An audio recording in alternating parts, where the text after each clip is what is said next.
ताज्या बातम्यांसाठी महान करेला सबस्क्राइब करा आणि बेल आयकॉनला क्लिक करा। विधिमंडळ आवारात झालेल्या घटनेची चौकशी करून दोषींवर कारवाई करा, खासदार सुनील तटकरे।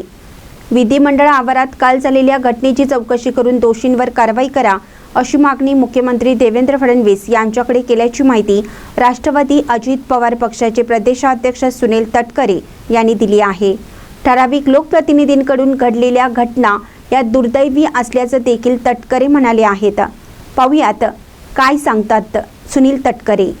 त्यामध्ये एक सामान्य जनतेची अशी भावना झाली आहे की आमदार खूप माजले वक्तव्य केलं, याच्याकडे कसं बघतो तुम्ही? मुख्यमंत्र्यांनी जे भावना व्यक्त केलेल्या आहेत ते किंवा मत व्यक्त केलं आहे, तर अलीकडच्या कालावधीमध्ये ज्या दुर्दैवी घटना विधिमंडळाच्या आवारामध्ये घडल्या किंवा काही विधानसभा सदस्यांच्याकडून घडल्या, त्याबद्दल जनतेच्या मनामध्ये आशाबाईच्या भावना निर्माण झाल्यात असं मुख्यमंत्री त्या ठिकाणी म्हणाले।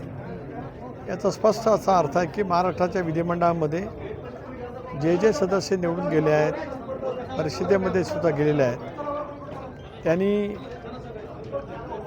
लोकभावनेचा विचार मनामध्ये नेहमी करत असतानाच त्याच पद्धतीने संवाद ठेवला पाहिजे अशी त्यांची अपेक्षा आणि जनतेची सुद्धा अपेक्षा आहे। कालची घटना अत्यंत निंदनीयच अशीच आहे।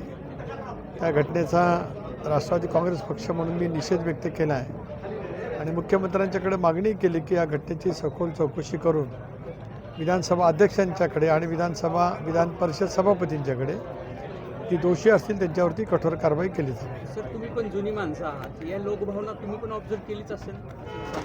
खरं आहे ना, वस्तुस्थिती आहे की मी पण 25 वर्ष विधिमंडळामध्ये काम केलं, 10 वर्ष लोकसभेमध्ये संसदेमध्ये काम करतो आहे।